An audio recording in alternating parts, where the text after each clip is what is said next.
Welcome back to the Deep Dive. Today we're looking at something quite interesting happening in the Middle East, specifically Oman. That's right. It's about their investor residency program. You might know it as the Golden Visa. Exactly, and it's catching the eye of, entrepreneurs and ventures globally, people looking for opportunity, maybe a different quality of life. So our mission today, like always, is to cut through the jargon, get to the core details, what you really need to know if you're considering Oman for long-term residency through investment. Okay, let's unpack this. Yeah. Because understanding these programs is, well, it's becoming crucial, isn't it? Global mobility, strategic investment, they really go hand in hand now. They absolutely do. So this deep dive, we're aiming to give you a really clear picture, the key parts of this specific opportunity in Oman. Hopefully, get past the glossy brochure level. Right. So let's start at the beginning. What is this program fundamentally? How does Oman actually define this path? Okay, so at its heart, Oman's Investor Residency Program, or IRP, it's a pretty direct route to living in Oman long term. Okay. It's built for foreign investors and, importantly, their families too, letting them stay for up to 10 years. And there are clear ways to renew that. And 10 years is significant. You mentioned it's relatively new. Yeah, it launched back in 2021, but we've seen updates, tweaks in 2024, even into 2025. Oh. Which tells you it's active. Oman's refining it based on, well, probably feedback and the global landscape. Makes sense. So who's actually running this? What's the structure behind it? Well, the oversight is quite direct. It's governed by the Royal Oman Police. That's under Decision 122/2021. Okay. And they work very closely with MOCIP. That's the Ministry of Commerce, Industry, and Investment Promotion. So direct government involvement, what does that mean practically for an investor? It signals, I think, a high level of commitment. Security, maybe? It often means a smoother process, less red tape compared to, some other places. It feels more like a direct partnership. Okay. But here's the really key part, the thing that stands out. Okay. It offers a self-sponsored residency permit. Self-sponsored. Okay, break that down. Why is that such a big deal, especially in that region? It's huge because, look, in many Gulf countries, your right to live there is often tied directly to your job. Your employer, yeah. Exactly. Or a local sponsor. If that job ends or the sponsor pulls out, well, your residency could be gone. Poof. Right, that creates uncertainty. Totally. With self-sponsorship under the IRP, your residency is linked to your investment, not an employer. I see. That gives you stability, control. You're not dependent on a company keeping you on. You can run your own business, invest, or just, live there with much more freedom and peace of mind. That independence must be incredibly attractive. It really is. It's a major draw for people looking for genuine long-term stability. Okay, I can definitely see the appeal there. Huh. So let's talk money. What's the financial side look like? What kind of investment are we talking about? Right, the investment requirements. Here's where it gets really interesting. Oman has structured it pretty cleverly into two main tiers, so it's not one size fits all. Okay, 2 tiers. What's the first level? So they call it Tier 2. This involves a minimum investment of 250,000 Omani riyals. OMR, 250,000. What's that roughly in US dollars? About 650,000 US dollars, give or take, with the exchange rate. Okay, 650K USD. And what does that get you? That qualifies you for a 5-year residency visa. 5 years. And renewals. Yeah, renewals for Tier 2 usually happen every 2 or 3 years. The key thing is you have to keep that investment active and, follow the program rules. Got it. Maintain the investment. So that's Tier 2, 5 years. What about a longer commitment? Is there a higher level? Exactly. For those looking for maybe a more permanent footing, there's Tier 1. Okay. Here, the investment threshold doubles. You're looking at a minimum of 500,000 Omani riyals. OMR, 500,000. So around 1.3 million US dollars. That's about right, yeah. Approximately USD 1.3 million. And the benefit for that higher amount? You get a longer visa duration upfront, 10 years. 10 years. That's substantial. It is. It offers more stability, longer-term security. Renewals for Tier 1 are every 3 years, again, provided you keep everything in order, maintain the investment, and comply. So greater investment, longer initial visa term. Makes sense. And importantly, these amounts, the 250K or 500K, they apply across the different ways you can actually invest. Okay, good point. So it's not just how much, but what you invest in. What are the options there? Is it just buying a villa? No, it's more flexible than that. Real estate is definitely one option, and it's popular. Right. You can buy property worth at least that threshold amount, OMR 250,000 for Tier 2 or 500,000 for Tier 1. Anywhere in Oman. Not quite anywhere. It usually has to be in specific designated zones. Often these are called integrated tourism complexes, or ITCs. ITCs, okay. These are developments where foreigners can own property outright. Exactly. These are master planned areas designed for this kind of investment and foreign ownership. So that's the real estate path. Pretty straightforward for many. Okay, clear.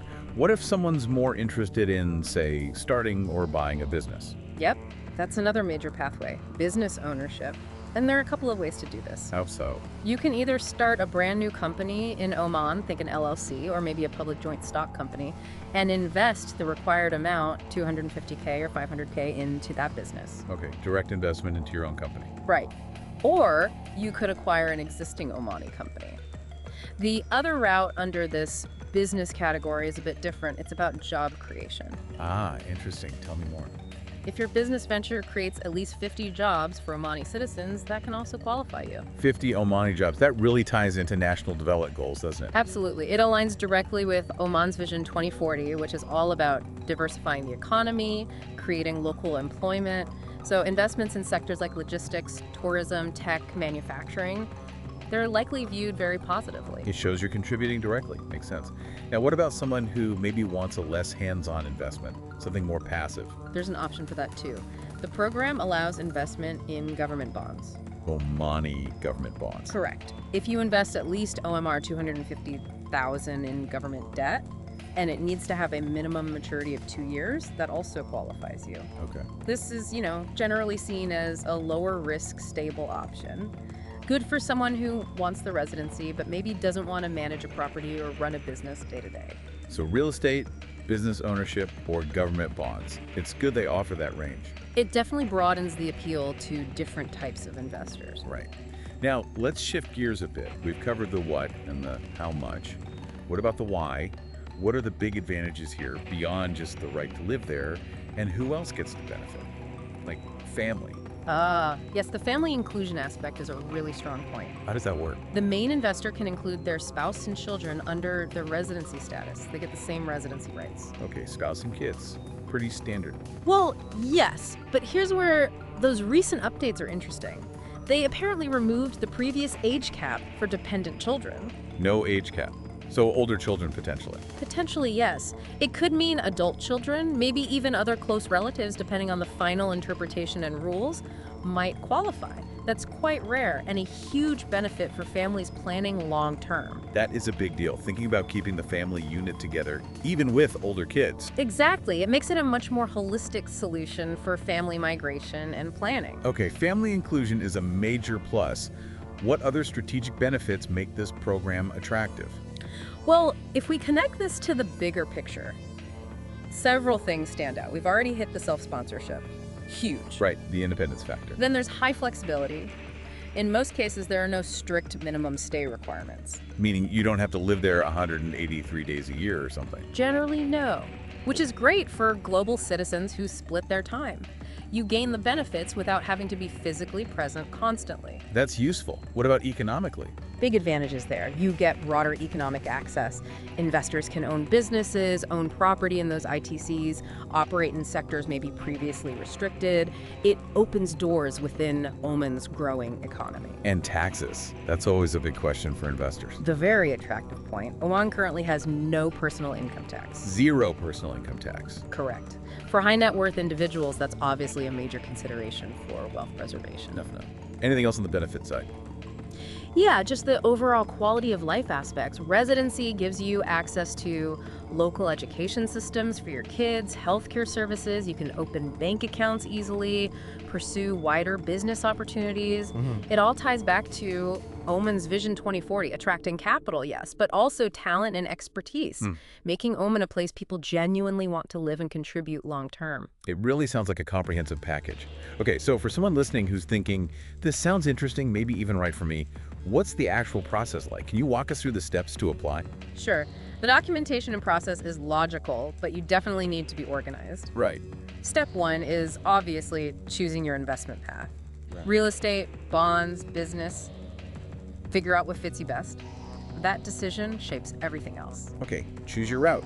Then what? Then you prepare your documents. This is the groundwork. You'll need your passport, valid for at least 6 months. Probably longer is safer. Standard stuff. Yep. Proof of your finances, bank statements, maybe audits showing you have the investment funds and where they came from. You'll need a clean criminal record check from your home country, maybe others you've lived in. And then all the specific paperwork for your chosen investment property deeds, company registration docs, bond certificates, things like that. Getting this right up front saves a lot of hassle. Good advice. So documents ready, what's next? Apply. Exactly. You submit the application. This is usually done online through the Invest Oman portal. It's pretty modern. Or sometimes directly via MOCAIP. Can you use consultants for this? Oh yeah, absolutely. And many people do. Authorized consultants who know the Omani system inside out can be really helpful, making sure everything's correct, navigating the process. It can prevent delays. Worth considering. Okay, application submitted. Then you wait. Pretty much. It goes into processing. Yeah. This involves security checks, background verification, standard procedure. You'll also need a medical examination in Oman. Yeah, health check, okay. Once you clear security and the medical, you should get the final visa approval. And then? Then you get an entry visa, you travel to Oman, and you finalize everything in person. You'll do biometrics, get your official residence card, the investor residency card. That's the final piece. Sounds manageable if you're prepared. But you mentioned earlier this isn't just a one-time thing. What's the crucial advice, maybe some cautions about keeping this residency long-term? Right. This raises an important question about the long view. Okay. And this applies whether you're a seasoned investor or maybe, a younger person, even a student, thinking about future options globally. The key is renewal and maintenance. Keeping the status active. Precisely. Remember, the visas need renewing every 2 or 3 years for Tier 2, every 3 for Tier 1. And crucially, these renewals depend on 2 things. Which one? 1, you have to maintain the qualifying investment. You can't just make the investment, get the visa, and then sell it off a year later unless you replace it with another qualifying one. Makes sense. The investment is the basis for the visa. Exactly. And 2, you need continued compliance with all the program rules and Omani laws, general good conduct, paying any applicable fees or business taxes on time, etc. So what's the caution here? What happens if someone lets the investment lapse or falls out of compliance? This is the critical point. Yeah. If those criteria aren't met, if the investment drops below the threshold, or if there are compliance issues, then the main investor's visa and the visas of all their dependents, their family, they can be invalidated, canceled. Wow. So you could lose the residency for the whole family. Yes. It underscores that this is an ongoing commitment. It's a strategic partnership, almost. You maintain your end of the deal with the investment and compliance, and Oman provides the long-term residency and benefits. It requires sustained attention. That's vital advice. Right here. Maintain the investment, stay compliant. Okay, so what does this all mean? Let's try and sum this up for our listener. It seems the Oman Investor Residency Program is, well, a really well-structured, adaptable way to get long-term residency. It's based in a stable Gulf nation, offers clear paths through different types of investment. Right, property, business, bonds. And it brings significant benefits, especially that self-sponsorship and the family inclusion. Plus, the tax environment is attractive. It feels like a solid option for those seeking stability and opportunity without needing a job offer first. I think that's a fair summary. It offers a lot. But just to reiterate that final thought for anyone considering this journey. Please do. While the opportunities are genuinely excellent, really grasp the long-term nature. That ongoing commitment, maintaining the investment, staying compliant for renewals, it's absolutely key. Think of it as building a sustainable future there, not just a quick transaction. Sustained attention ensures sustained benefits. Excellent point. It's a marathon, not a sprint. Really valuable insights today. Glad to discuss it. All the best to you, our listeners, navigating these options. And we will meet again with another important subject in the next meeting.